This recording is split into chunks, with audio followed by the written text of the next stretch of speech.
Do you want to know how to improve your boxing without even having to step into the gym? Well, I'm going to share with you 5 powerful ways to level up your full boxing game without training. And one of these tips is what I used to do when I had success in the Olympics, and it's also what I do right now. Trust me, these tips are going to be game changers for you. But a huge part of this is having a roadmap of knowing exactly what you want to achieve, not just in your next session, but overall in boxing. Whether you're doing this just to lose weight, get in shape, or learn some self-defense, or maybe you want to be the next big world champion. Because without doing these things when you're not training, you probably won't get there. And the reason why I went to the Olympics and got a medal isn't just because that was my goal, but because I had a clear roadmap of getting from here to here. Now, a quote that I love is, "A goal without a plan is just a wish." You should be planning out your long-term goals, but to reach them long-term goals, you need to plan out. And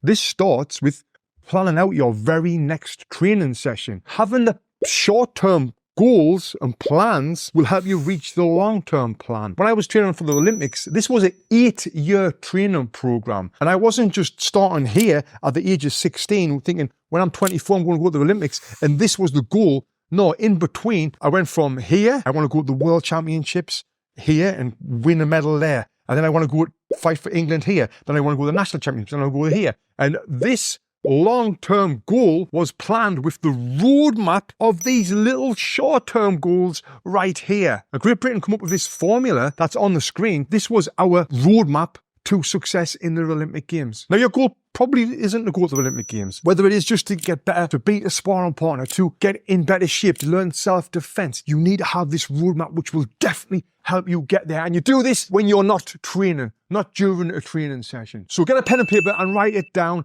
when you're not training, and this will really help you. Just like the next thing that you can do when you're not training is watch other fighters and study their styles. The successful fighters, obviously. But if you are 6'1" and you're a middleweight, you don't want to be studying someone like Mike Tyson. Instead, study fighters like Thomas Hearns, or a modern day fighter like Callum Smith, who doesn't do hardly anything wrong in his fights or in his training. He's putting a great performance. But don't just watch the highlight reels, even though they're probably the most fun part. Watch the parts in between the highlight reels, the things that these fighters are doing to set up the highlight reel parts of the knockouts and all the fancy stuff. Yeah, you've got to watch the things in between and really study them and see how they're moving their feet, see how they throw the punches, see how they are not being predictable. Because the best people who you can learn from are people who are better than you. And I'm sorry to tell you, my friend, there are people better than you. There's people better than everyone. But you need to know what you should be working on when you're in the gym. Not just what Callum Smith is doing or Thomas Hearns, but what is ideal for you. And the best way to do this is by grabbing your phone and recording yourself the next time you're in training, in shadow boxing, on the heavy bag, in sparring, on the mitts, and then watching that video back and really reviewing it in a way where you're going to identify every little micro mistake. And when you do this, that's when you're going to know exactly what you need to work on. I've created a free video package showing you exactly how to do this step by step. And as well, included in that is some downloadable materials to tell you exactly what you need to be working on to be able to do this successfully. And on top of that, I've given you some workouts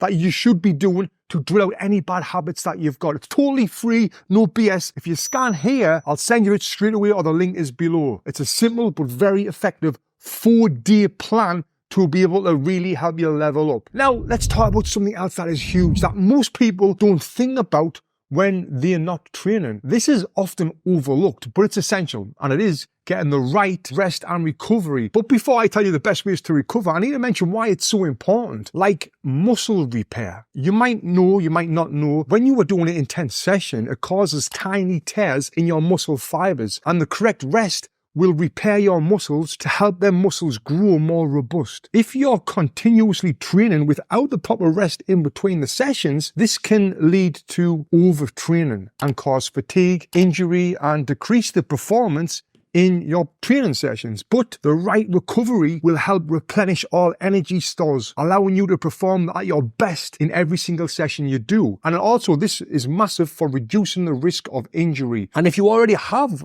got injuries, the proper recovery that I'm going to tell you will really help them recover properly. So, how do you recover properly? Well, there's a few ways. I want to play a quick clip from a UFC legend, Khabib, what he talks about when he's talking about his recovery in between sessions. Between trainings, you need recovery. What is this recovery? A lot of people don't understand. A lot of people call it like massage, strain, like, supplements. Like for me, recovery is sleep. Most important things. Between trainings, like at least 2-3 hours. All my life, I was like daytime, I was sleeping. Like from maybe 11 to 1, maybe 12 to 2, maybe 2 to 4, Between trainings, you have to sleep because you train so hard morning, 2 hours, and night, you have to train 2.5. You need rest. You have to rest. So like you said, naps after training is crucial for recovery, but I get it. Most people can't just have a nap midday. So the second best thing to do is make sure you're focusing on good quality sleep, 7 to 8 hours a night. And my wife, who's a sleep expert, has got a YouTube channel giving you so many tips on sleep. And if you want to check out her channel, I'll click the link below. Or just search Sarah Jeffries in the YouTube bar and you'll find her right there. But be nice to her, no pervy comments, which a lot of people have done in the past. So on top of having a great sleep, what other things that you can do to help your recovery is drink plenty of water to replenish the fluids lost from the sessions. Even when you're not training, you still should be drinking plenty of water. And as well, eating a good, balanced, clean diet, protein, carbs, and all the healthy fats to help refuel your body. This is super important when you are training because you need that energy to help you, get the most out of your sessions. But it's also super important when you're not training for the recovery like we're talking about right now. Now, other things that you can do when you're not training to help you improve in your boxing is flexibility, doing stretching, and foam rolling is huge as well, especially if you've got like some knots in your shoulders and your back. Foam rolling will help get the blood flow to them certain areas. Then another great recovery technique, which is my favorite, but also my bloody worst, is an ice bath. This is horrible, but it feels amazing when you've done it. Ice baths are great not only for inflammation, getting rid of any soreness that you've got in your body to get the best out of your next session, but also it's great for your mindset because when you get in that ice cold water, your mind is telling you one thing, and that is, get the bloody hell out of here. What are you doing in there? This is stupid. It's telling you every single thing to get out of that water. So you've got to fight your own mind by staying in for longer. And yeah, it's great for recovery. And you can also try alternating from hot and cold as well. I've done that, and that's also got lots of great benefits, helping the blood circulate as well. But from that recovery, the big one there, what I want to touch a little bit more on, which is absolutely boring for me, is working on flexibility. Now, I know it is very, very boring, but it can make a huge difference in your boxing. Flexibility helps you move more efficiently around the ring or around the bag. It also helps improve your punching power if you're more flexible, and your speed. So if you can spend just 10 or 15 minutes focusing on daily stretching when you're not in the gym, focus on your shoulders, your hips, your legs, you can sit there and watch videos on your phone while you're doing this to help the boredom. That's what I do, because it is bloody boring, isn't it? But trust me, mate, this will really help you with your overall performance. Now, here is something that no one talks about, kind of including these, when it comes to improving at boxing. It is learning how to teach boxing. Now you might be thinking, what? I'm not a coach, I'm a boxer. But let me tell you something, right? There's actually studies that show when you learn to teach something, you're actually going to get a deeper understanding of that, because teaching really forces you to understand every aspect of whatever you are teaching even more deeply, so that you can explain it clearer to other people. When I first started teaching boxing, even though I had 106 fights, I was 7 times national champion, European gold medalist, undefeated professional, I had tons of experience. I didn't start truly understanding the art of boxing until I started teaching it to other people. And I started thinking, wow, that's why we do that? Or bloody hell, that makes sense. And I would try it and I was like, whoa, this really does make sense. Now I can punch harder, now I can punch faster, now I've got better footwork. This was when I retired from boxing and I started teaching it. Because when you're teaching these techniques, it really strengthens your memory and understanding of each tiny little aspect of boxing. And as well, it helps the retention of them things. You've probably done this before when your coach says,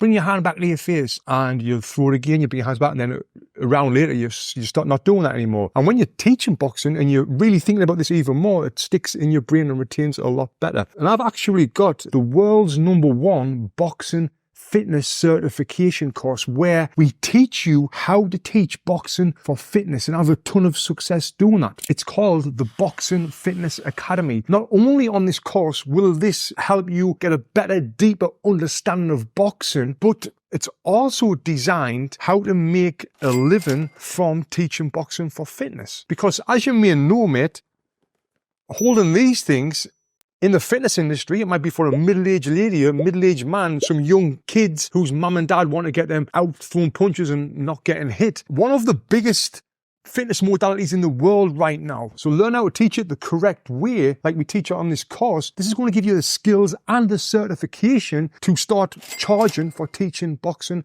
for fitness. You can check out all the details at boxingfitness.com/academy. The link is below. And one thing about teaching boxing for fitness is you don't have to have been a boxer to do it. You don't have to have had 106 fights like me. I've taught people who's never had boxing gloves on before how to teach this the correct way, and now they've started a career in doing that. They've left their old jobs behind. There's actually a bunch of people who've opened their own gyms, and you'll see them on the website as well. It's pretty bloody amazing, and it's one of the best things that I've ever done, is help and change people's lives by showing them how to hold these and make a living from teaching boxing for fitness. Now I want to tell you about the final tip, which is going to help you get better at boxing without having to go to the bloody gym. This is something that I've been doing that's helped me get better at Brazilian Jiu-Jitsu. Now, you may or may not know, Brazilian Jiu-Jitsu has got like 10, maybe 50, maybe 100 times more moves than boxing. So when you're learning these complex moves, especially for someone like me who's come from boxing, trying to do another martial arts, it's so bloody hard to stick in my brain. But what I've been doing outside of the jiu-jitsu gym has been really helping me with this. There's actually two different things. The first one I've been doing is when I've been in bed on a night time, I'll be lying there in bed and I've been thinking about the move that I was doing during the class in jiu-jitsu and thinking why it worked, why it didn't work. Now this is really helping drill these things into my head. And what I notice that happens is the next time I go back to the jiu-jitsu gym, I start doing these things a lot faster, start doing them without having to think about them. And that's the same with boxing. So when you're lying there in bed on night and you've been working on a certain technique or a certain move, just visualize it. Think about why did it work? Why didn't it work? What can you do next time? What mistake were you making that you want to get out of to help you improve? That is an absolute game changer and will really help you when you're not training. Now, the next thing that I want to tell you about is something that world-class athletes like Cristiano Ronaldo, LeBron James, and even the very best world champions are doing right now. I've never heard a coach talk about this since I was 16 years old, but I talk about it to you